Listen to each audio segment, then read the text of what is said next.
Yo les ruego, hermanos, que abran sus Biblias en Marcos, capítulo 9. Seguimos con nuestra serie en el Evangelio de Marcos, capítulo 9, y vamos a leer los versículos 14 al 29. Dice así la palabra de Dios.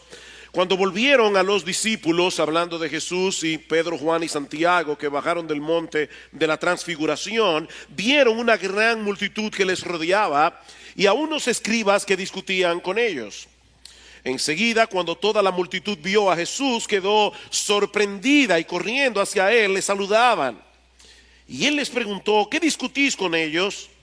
Y uno de la multitud les respondió: Maestro, te traje a mi hijo que tiene un espíritu mudo y siempre que se apodera de él lo derriba y echa espumarajos, cruje los dientes y se va consumiendo. Y dije a tus discípulos que lo expulsaran, pero no pudieron.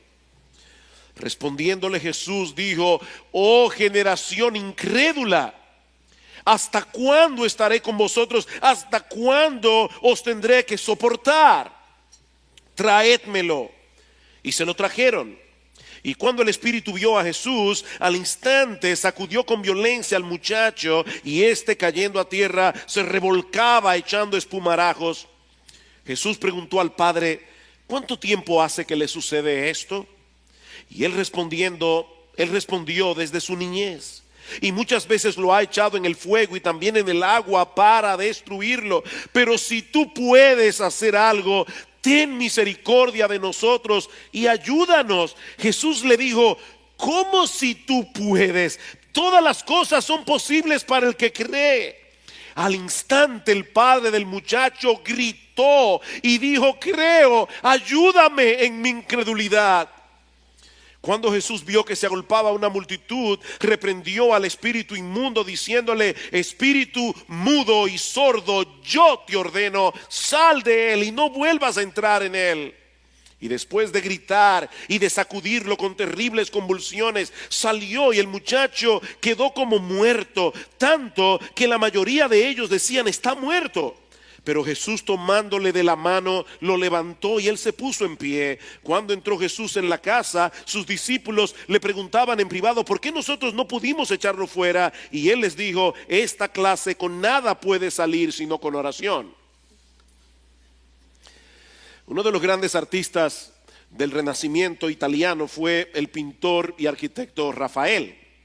Junto con Miguel Ángel y con Leonardo da Vinci, ellos forman el trío de los grandes maestros del siglo XVI. Rafael murió muy joven, a los 37 años de edad. De hecho, murió el mismo día que cumplió 37 años de edad. Y en ese momento él estaba embarcado en el proyecto que algunos consideran su obra maestra.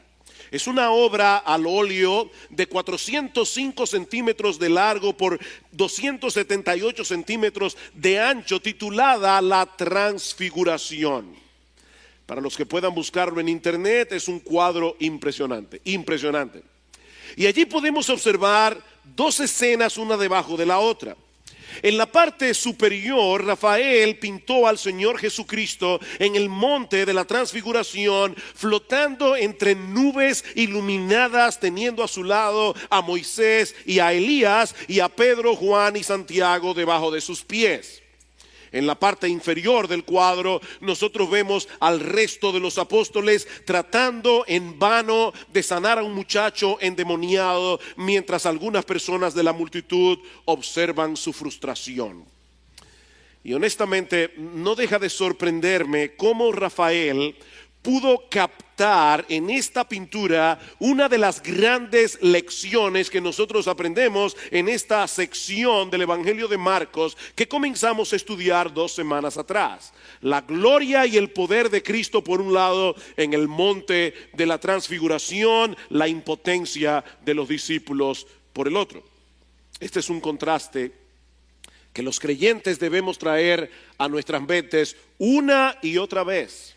Porque el poder de Dios se perfecciona en nuestras vidas cuando somos capaces de reconocer nuestra propia impotencia. Como dice Pablo en 2 Corintios capítulo 12 versículo 10. El poder de Dios se perfecciona precisamente en nuestra debilidad. Ahora, si bien es cierto que el cuadro de Rafael es impresionante, de ninguna manera puede compararse con la narrativa que nosotros encontramos en los evangelios.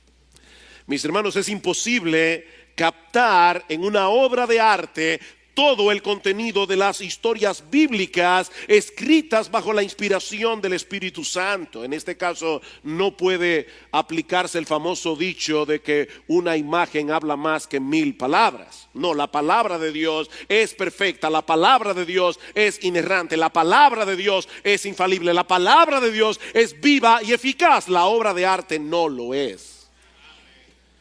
Hace 2 semanas estuvimos estudiando la primera parte de este pasaje, Jesús en el monte de la transfiguración. En la mañana de hoy vamos a concentrarnos en estos versículos que leímos hace un momento, la sanación de un muchacho endemoniado. Y una de las cosas que llama poderosamente nuestra atención es lo extenso que es este pasaje en comparación con los otros 2 que aparecen en Mateo y en Lucas. El Evangelio de Mateo tiene 28 capítulos, pero solo le dedica 6 versículos a esta historia. El de Lucas, que tiene 24 capítulos, solo le dedica 6 versículos y medio. Marcos, en cambio, que tiene 16 capítulos en total, 12 menos que Mateo, 8 menos que Lucas, sin embargo le dedica 16 versículos a este milagro de sanidad. Es decir, que la extensión de este relato en el Evangelio de Marcos es mayor que los relatos de Mateo y de Lucas combinados. Mis hermanos, es evidente que Marcos tiene un interés especial en esta historia, porque esta historia encaja perfectamente con el propósito por el cual él escribió este evangelio: mostrar a Jesús como el Rey de Gloria que se hace siervo, el Rey de Gloria que viene a la tierra como un siervo, que se arremanga las mangas de la camisa para trabajar con los hombres, para involucrarse con los hombres. Es el Rey de Gloria que se hace siervo para morir por pecadores, para dar su vida en rescate por muchos. Luego del episodio de la transfiguración, Jesús y los discípulos descienden del monte y se encuentran con un cuadro bien patético que nosotros veremos en esta mañana en otra especie de cuadro como el de Rafael, solo que el que yo intento pintar aquí tiene varias escenas. La primera podemos titularla una multitud interesada pero sin entendimiento. Una multitud interesada pero sin entendimiento. Dice en el versículo 14 que cuando volvieron los discípulos vieron una gran multitud que les rodeaba. Debemos suponer que mientras Jesús y los otros discípulos estaban en el monte de la transfiguración, el padre del niño endemoniado se había acercado cuando vio la compañía de los discípulos, pensando que Jesús estaba allí. Porque él dice más adelante: yo te traje a mi hijo. Él iba pensando que Jesús estaba allí, pero resulta que el Señor no estaba con ellos. Así que los apóstoles hacen su mejor esfuerzo para sanar al muchacho, pero dice el texto que ellos fracasan en el intento. Y los escribas, que eran como la Gestapo de aquella época, ellos estaban siempre allí esperando ver algún fracaso de parte de Jesús y de parte de los discípulos. Los escribas aprovechan la oportunidad para avergonzar a los discípulos delante de toda la multitud. Por supuesto, era más fácil ridiculizarlos cuando Jesús no estaba con ellos. Pero aparentemente estaban tan absortos en la discusión que ellos no se dieron cuenta de que el Señor había bajado del monte y se estaba dirigiendo directamente hacia ellos. Y Marcos nos dice que tan pronto ellos vieron al Señor, todos corrieron hacia él sorprendidos. Y la palabra que se usa aquí expresa un estado emocional muy intenso, un estado emocional que en algunos casos puede llegar a ser preocupante. Esta es una palabra que solo aparece 2 veces más en todo el Nuevo Testamento. Y las 2 veces únicamente en el Evangelio de Marcos. La primera aparece en Marcos capítulo 14 versículo 33 para describir la angustia del Señor en el huerto de Getsemaní. La segunda vez aparece en Marcos capítulo 16 versículo 5 para describir el espanto de Pedro y de Juan cuando llegaron a la tumba del Señor y se dieron cuenta que estaba vacía. Yo no sé cuántos de ustedes han visto la histeria histeria que sufren algunas personas cuando de repente se encuentran delante de un artista famoso. Me acuerdo siempre esa fecha, esa vez cuando los Beatles llegaron a Estados Unidos. Las muchachas caían desmayadas viendo a los Beatles. Bueno, mis hermanos, algo similar fue lo que probablemente sucedió ese día alrededor de la persona de Jesús. Dice en el versículo 15 que ellos al verlo estaban sorprendidos, estaban espantados, estaban alarmados y corrieron hacia él para saludarlo. Y saben, mis hermanos, lo que esto nos enseña: que la popularidad no es una señal inequívoca de éxito ministerial. Porque el interés de la gente por la persona de Jesús no siempre va acompañado por una motivación correcta. La gran mayoría de estas personas eran incrédulas, como veremos en un momento. Ellos estaban fascinados con el Jesús que hace milagros. Ellos estaban fascinados con el sanador, pero no estaban fascinados con el Jesús que vino al mundo a morir en una cruz para salvar a pecadores que merecen el infierno. Ellos no estaban fascinados con ese Jesús que vino a librarnos de la tiranía y de la condenación del pecado. Mis hermanos, hay un montón de mega iglesias en el día de hoy donde no se predica con fidelidad la palabra de Dios, si es que se puede llamar iglesias a ese tipo de lugares. Y se llenan hasta el tope cada domingo de personas que están detrás de un espectáculo religioso, de personas que están buscando algún tipo de beneficio temporal. Pero esas mismas personas rechazan la autoridad de Cristo en sus vidas con todas las fuerzas de su corazón. Yo estoy convencido de que esas mega iglesias han sido levantadas por el diablo para inocular a las personas al mensaje del evangelio. Por si acaso, no es que haya nada de malo en iglesias grandes. Yo no estoy diciendo eso. Quiere el Señor seguir trayendo multitudes a las iglesias donde se predica fielmente el evangelio. Lo que yo estoy diciendo, mis hermanos, es que nosotros debemos recordar que los números nunca son en sí mismos un síntoma de la bendición de Dios. Pero el Señor es tan bueno. El Señor es tan bueno que por encima de las malas motivaciones de los hombres, Él siempre está dispuesto a hacer el bien. Y eso nos lleva a la segunda escena de este relato, que yo he titulado Un padre angustiado y unos discípulos incompetentes. Versículo 16. Y Él les preguntó a los discípulos: ¿qué discutís con ellos, con los escribas? Y uno de la multitud le respondió: Maestro, te traje a mi hijo que tiene un espíritu mudo, y siempre que se apodera de él, lo derriba y echa espumarajos, cruje los dientes y se va consumiendo. Y dije a tus discípulos que lo expulsaran, pero no pudieron. Hay varios detalles en este pasaje que yo no quiero que ustedes pasen por alto. Este es uno de ellos.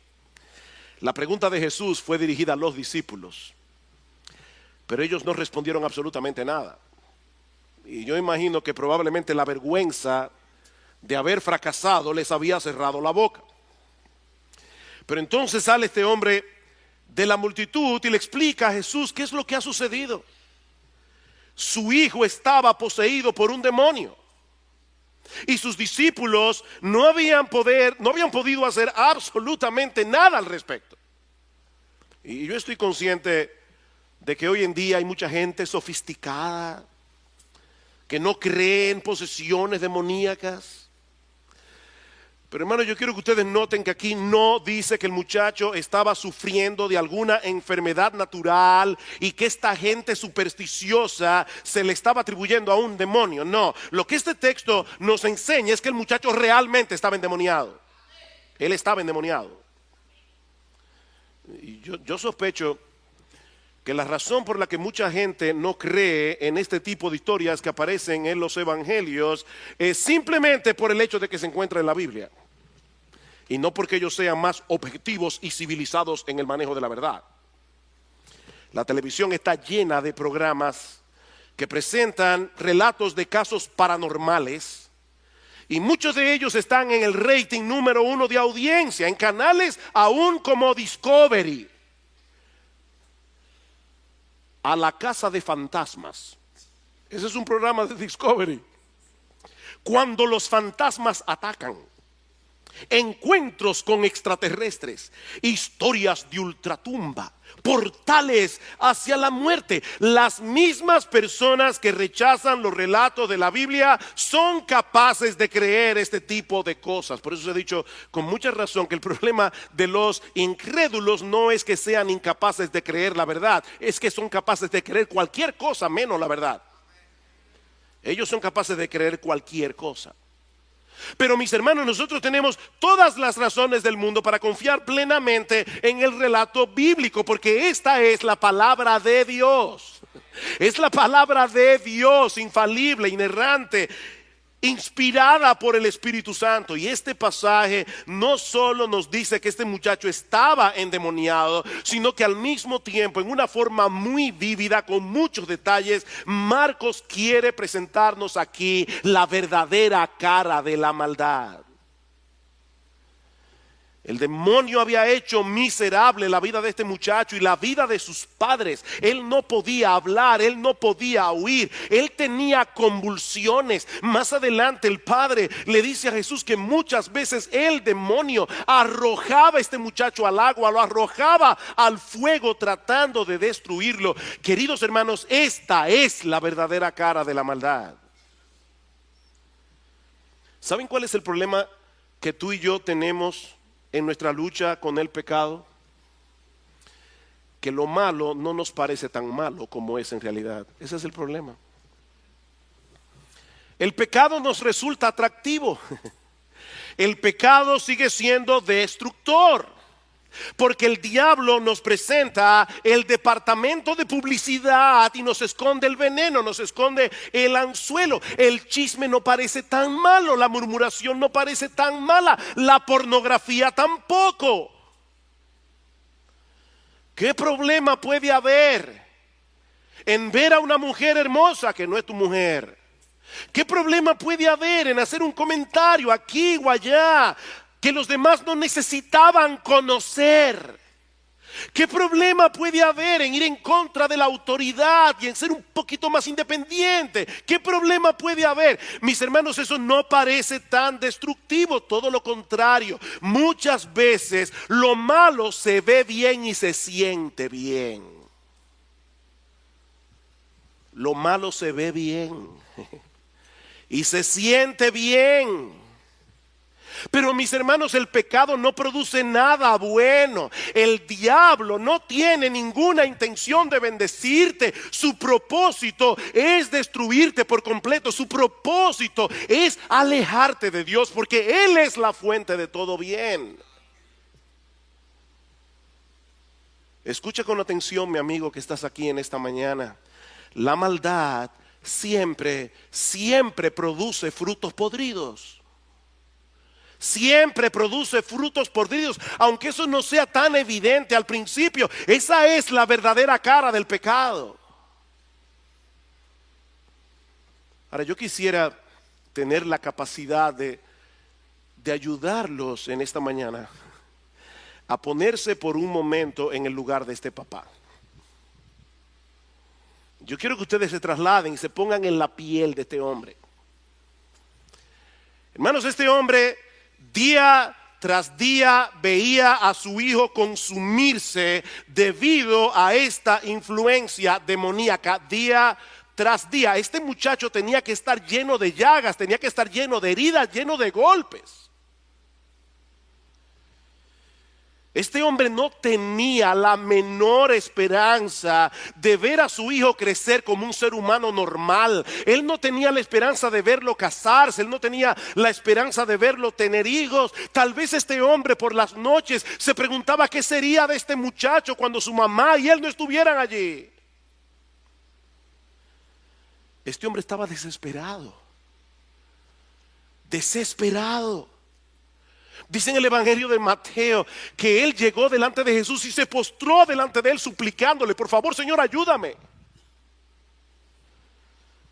Y para colmo de males, cuando llega delante de los discípulos, ellos no pueden hacer absolutamente nada para librar a este muchacho de esa terrible condición. Pero ahora el Señor está presente allí con ellos y el panorama cambió por completo, y eso nos lleva a la tercera escena de este relato que yo he titulado Una reacción airada pero compasiva. Una reacción airada pero compasiva. La reacción de Jesús en los versículos 19 al 21 nos presenta un contraste tan increíble. Por un lado, el Señor se molesta profundamente por la incredulidad de sus discípulos. Versículo 19, respondiendo Jesús dijo: oh generación incrédula, ¿hasta cuándo estaré con vosotros? ¿Hasta cuándo tendré que soportarlos? Ese no es el Jesús que la gente quiere,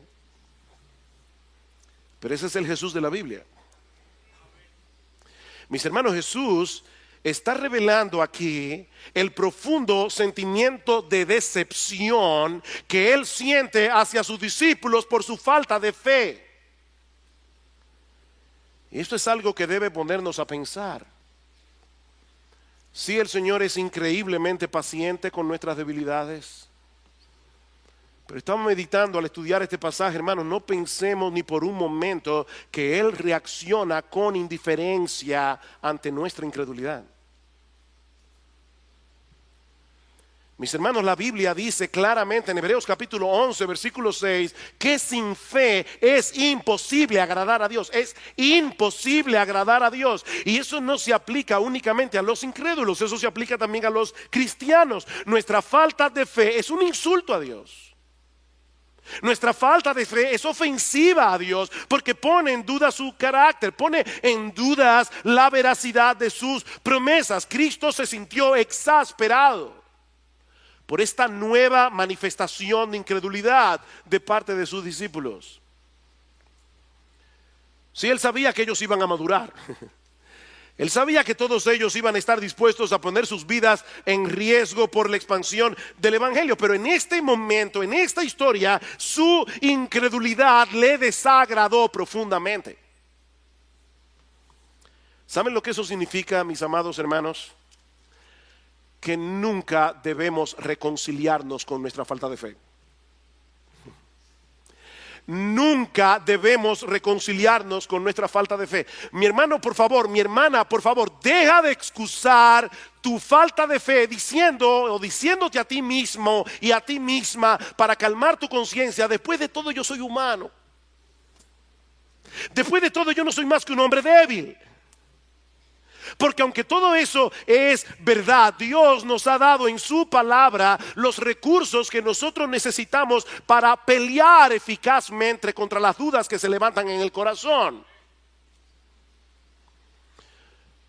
Ahora déjame decirte algo para calmar tu conciencia en lo que debes calmar tu conciencia.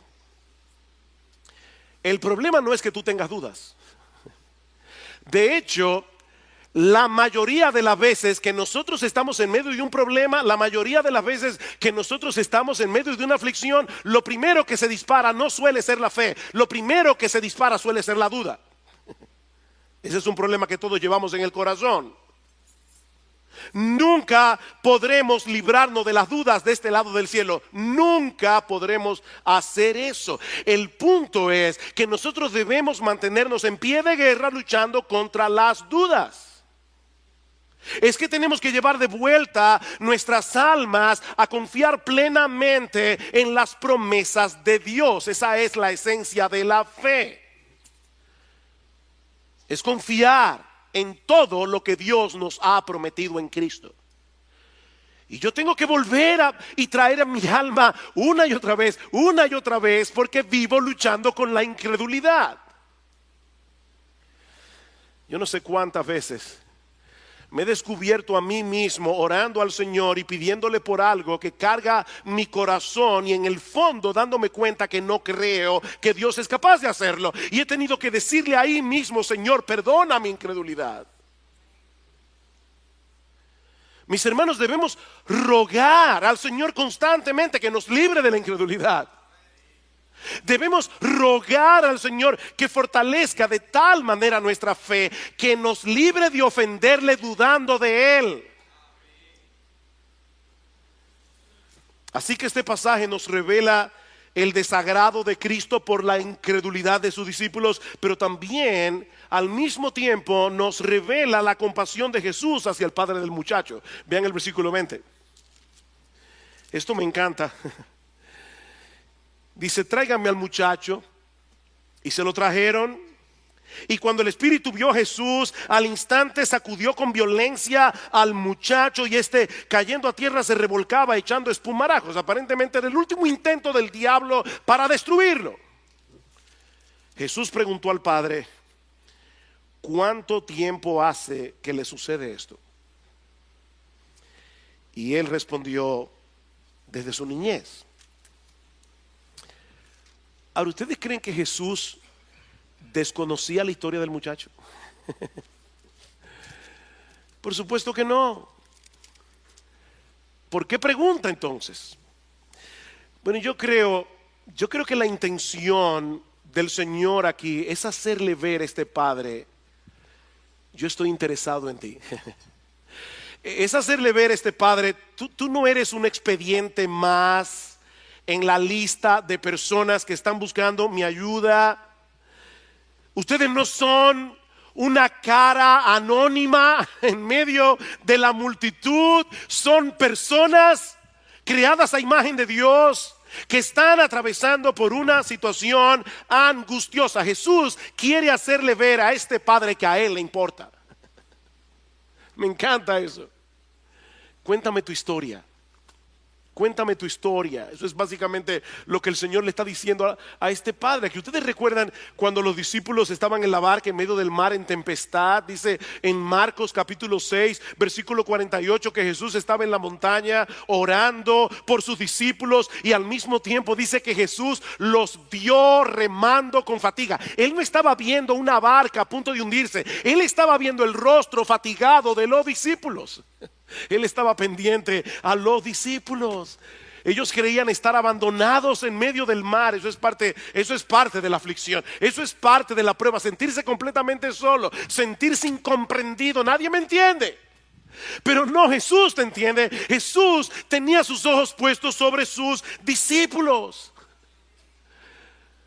Sí, yo supongo que hay muchos creyentes aquí pasando por situaciones difíciles, y yo no me refiero únicamente a aquellos que han perdido seres queridos.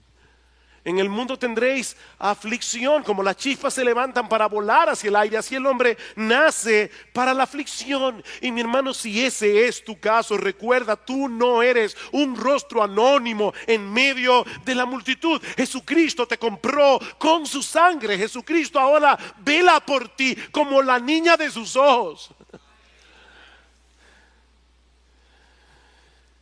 Yo creo también que esta pregunta hizo posible que se diera a conocer la magnitud del problema. ¿Desde cuándo hace que le sucede eso? Desde su niñez. Desde su niñez.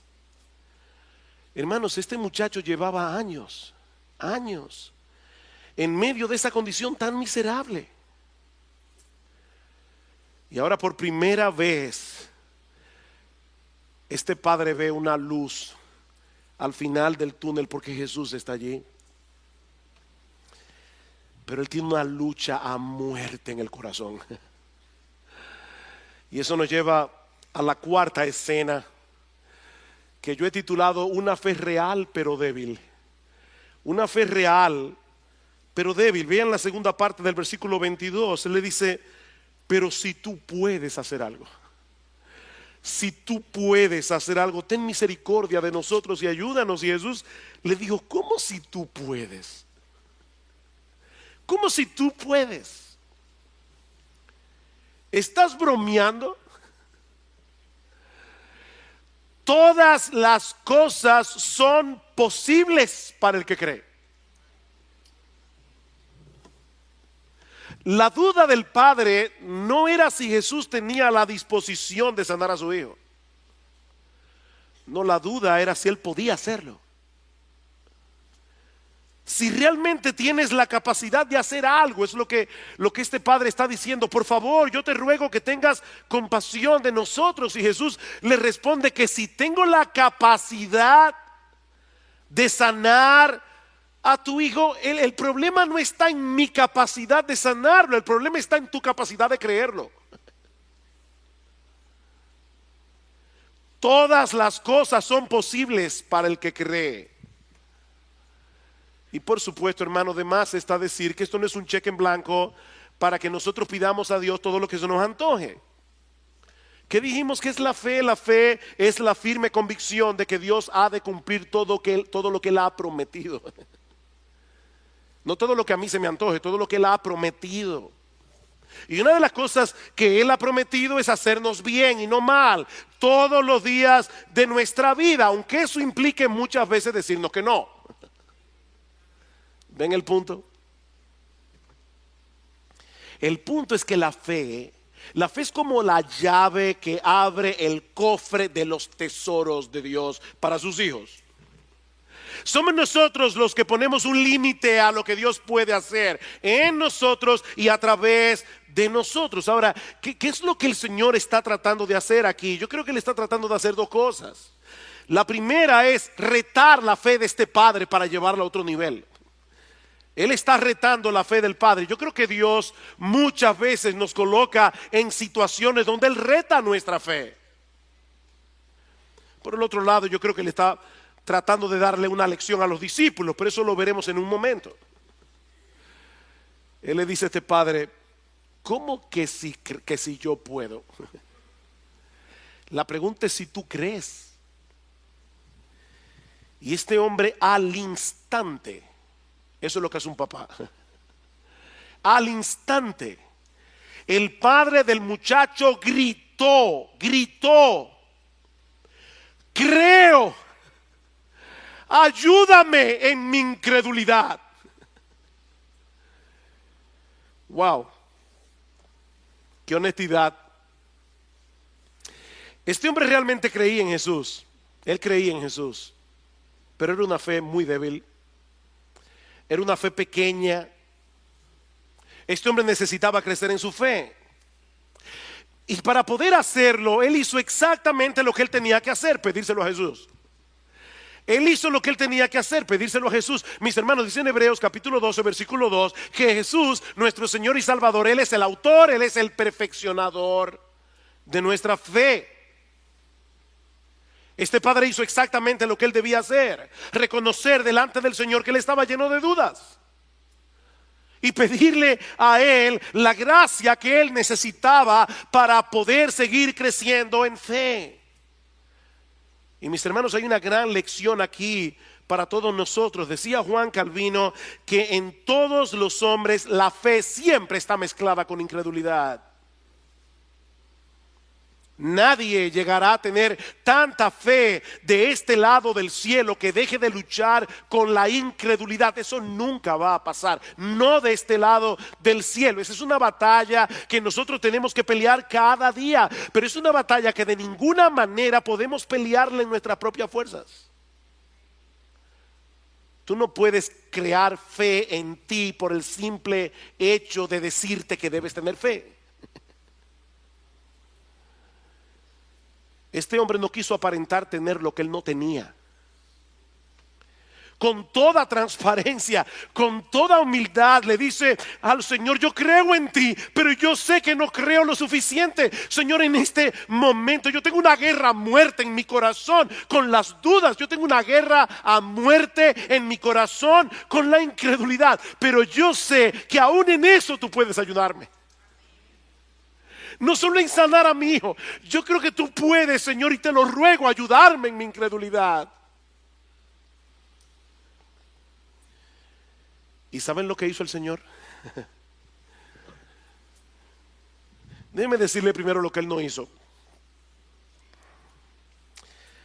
Jesús pudo haberle dicho a este hombre, lo siento mucho. Lo siento mucho. No hay nada que yo pueda hacer por ti hasta que dejes de dudar por completo. Purifica tu corazón de la incredulidad. Vuelve cuando tengas una fe más fuerte y entonces hablamos. No, eso no fue lo que él hizo. Tan pronto ese hombre reconoció su incapacidad, Jesús vino en su auxilio. No es una fe perfecta lo que se requiere, es reconocimiento de nuestra debilidad. Y eso nos lleva a la quinta escena de este pasaje, un despliegue de poder, autoridad y misericordia. Versículo 25, cuando Jesús vio que se agolpaba una multitud, reprendió al espíritu inmundo, diciendo: el espíritu mudo y sordo. Es la primera vez que se nos dice en el pasaje que el muchacho también era sordo. Yo te ordeno, sal de él y no vuelvas a entrar en él. ¿Y saben lo que sucedió? Después de gritar y de sacudirlo con terribles convulsiones, salió, el demonio salió. Y el muchacho se quedó como muerto, tanto que la mayoría de ellos decía: está muerto. Mis hermanos, no hay poder sobre la tierra que pueda ponerle resistencia a la autoridad de Jesús. No existe ese poder. Los discípulos no pudieron hacer absolutamente nada para librar a este muchacho de la opresión. Pero ahora llega Jesús y, sin hacer aspavientos, sin usar ninguna fórmula mágica, le dice a este demonio: yo te ordeno que salgas de él y te ordeno que no regreses nunca más. El muchacho convulsiona una vez más, mientras el demonio parece estar luchando por no salir antes de hacerle el mayor daño posible. Pero Cristo había dado una orden, y el demonio no puede hacer otra cosa que obedecerlo. El muchacho queda libre de su esclavitud, pero está tan exhausto que la gente piensa que ha muerto. Pero Marcos dice en el versículo 27 que el Señor lo tomó de la mano y lo levantó. Y hay mucha discusión entre los exégetas, porque la palabra que se usa allí es que lo resucitó. No sabemos si en un sentido metafórico o si realmente el muchacho murió. Pero Lucas añade un detalle adicional que enternece mi corazón.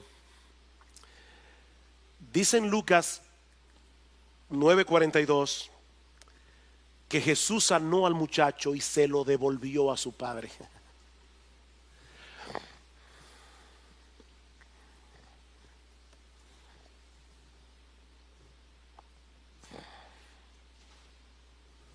Hacía mucho tiempo que este padre había perdido a su hijo, en cierto modo. Pero Jesús estaba allí para recuperarlo para ellos. Qué ternura, hermanos, y qué alentador. Qué alentador. El Señor entiende la aflicción de los padres creyentes cuando vemos a nuestros hijos lejos de la salvación. El Señor lo entiende. Y Él no solo tiene poder para salvarlos, Él tiene poder para ayudarnos a seguir esperando, para seguir descansando en Él, cualquiera que sea su voluntad. Cualquiera que sea su voluntad. Pero hay una escena más, la última escena, que todos necesitamos escuchar con mucha atención. Una escena que yo he titulado una lección dura pero necesaria. Una lección dura pero necesaria. Versículo 28. Cuando Jesús entró en la casa, sus discípulos le preguntaban en privado: ¿por qué nosotros no pudimos echarlo? A nadie le gusta reconocer su fracaso en público. Así que los discípulos esperan llegar a la casa para preguntarle al Señor en privado qué fue lo que pasó. ¿Por qué no pudimos? Y la respuesta de Jesús tiene dos partes que se complementan entre sí. En Marcos solo vemos una parte de la respuesta, pero en Mateo capítulo 17, versículo 20, el Señor le respondió: por vuestra poca fe. ¿Por qué no pudimos? Por vuestra poca fe. En el relato de Marcos la respuesta implícita es: por vuestra falta de oración. Vean el versículo 29. Él les dijo: esta clase con nada puede salir sino con oración. ¿Cuál es la implicación? Que ellos no habían orado. Mis hermanos, ¿cuál fue el problema de los discípulos? ¿Recuerdan ustedes en un pasaje anterior que ya estudiamos en esta serie, Marcos capítulo 6, versículo 7, cuando el Señor comisiona a los discípulos para que vayan a predicar por toda Galilea? Dice que el Señor les dio autoridad sobre los demonios. El Señor le dio autoridad para sacar demonios. Y dice en Lucas capítulo 10 versículo 7 que ellos regresaron con gozo diciéndole al Señor: hasta los demonios se nos sujetan en tu nombre. ¿Cuál fue el problema? Que ellos llegaron a pensar que los dones y las capacidades que el Señor nos da podían usarla en piloto automático. Ellos creían que por el hecho de tener esa capacidad siempre iban a poder sacar demonios sin depender de Él, y dejaron de orar. Ese fue el problema. ¿Y saben lo que es eso, hermanos? Un síntoma de incredulidad.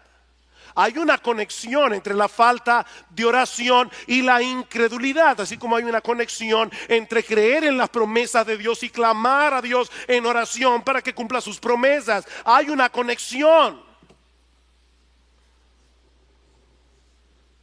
Por eso les decía que la respuesta de Jesús tenía dos partes que se complementan entre sí.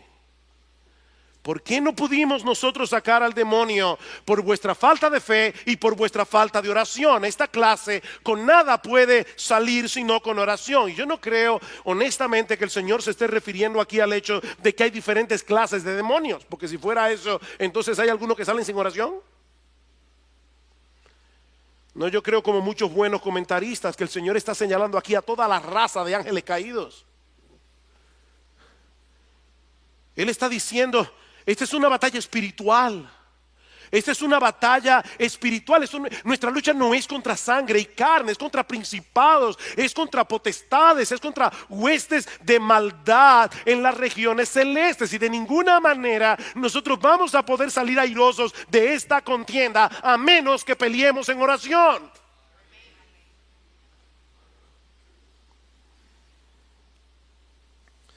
Miren, mis hermanos, nunca me cansaré de repetir esta misma frase, aun cuando estamos en nuestra mejor condición espiritual. Cuando estamos en nuestra mejor condición espiritual, nosotros somos demasiado débiles. Esta es una guerra que solo puede ser peleada en dependencia de Dios, y esa dependencia se manifiesta de una sola manera: descansando en las promesas de Dios reveladas en este libro y orando, clamando a Él en oración, buscando su ayuda en oración. Dice R.C. Sproul: cuando enfrentamos un enemigo tan formidable, no es suficiente que dependamos de la reserva de fe que todavía tenemos en nuestras almas. Mis hermanos, no manejes tu vida cristiana con el tanque en reserva. Dice Sproul: tenemos que volver sobre nuestras rodillas. Tenemos que clamar a Dios. Tenemos que hacer uso de todos los medios de gracia que Él ha dado a su pueblo, porque Él nos fortalece a través de esos medios. Es por fe que andamos, hermano, no es por vista. Es por fe que andamos. Y esa fe se alimenta de la palabra, porque se alimenta de Dios, se alimenta de sus promesas en Cristo. Esa dependencia se manifiesta en oración. Déjame hacerte una pregunta, mi hermano, y es seria esta pregunta.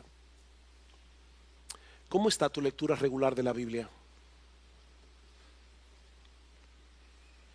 ¿Cómo está tu lectura regular de la Biblia? No, nosotros no leemos la Biblia cada día para ganarnos el favor de Dios. No. No, ya Cristo hizo eso por nosotros. En la cruz del Calvario. Nosotros acudimos cada día a las Escrituras porque nuestras almas necesitan con urgencia, y no estoy usando las palabras aquí de más, nuestras almas necesitan con urgencia alimentarse de Dios y de sus promesas. Y esas promesas y la revelación de Dios solo se encuentra en su palabra. En mi corazón he atesorado tu palabra para no pecar contra ti. Salmo 119. No, mi hermano, no es falta de tiempo. No, si tú no estás leyendo tu Biblia regularmente, no es falta de tiempo, porque tú haces muchas otras cosas. Es tu incredulidad. Tú no estás creyendo que estás en tan grande necesidad. Tú no estás creyendo que tú necesitas con urgencia las promesas de Dios. Tú no estás creyendo eso. Tu problema no es falta de tiempo, es incredulidad.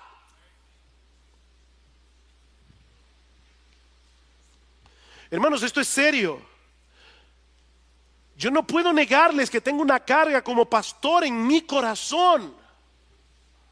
Necesitamos la Biblia, necesitamos comer Biblia, necesitamos sumergirnos en la Biblia, necesitamos ampararnos cada día en las promesas de Dios. Nosotros no vivimos por ninguna otra cosa.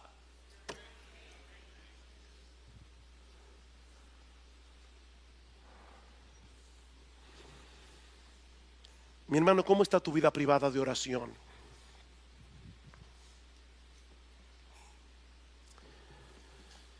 Y no solo a nivel individual. De verdad, mi hermano, ¿qué tanto esfuerzo tú haces para estar aquí los miércoles?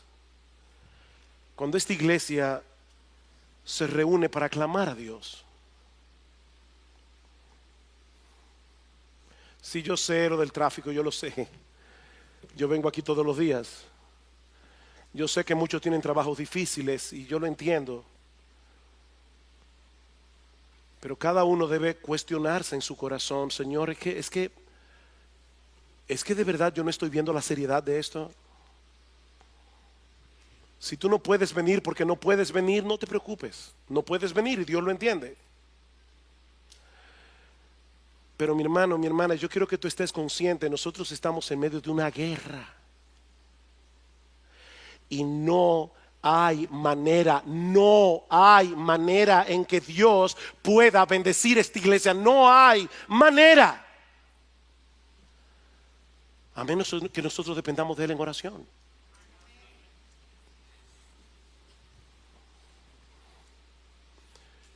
Y si el Espíritu Santo está golpeando tu conciencia, me alegro que lo haya hecho. Pero ¿sabes qué, mi hermano, mi hermana? La culpa no motiva a nadie. Yo no te estoy queriendo hacer que sentir culpable. Yo quiero llevarte al arrepentimiento.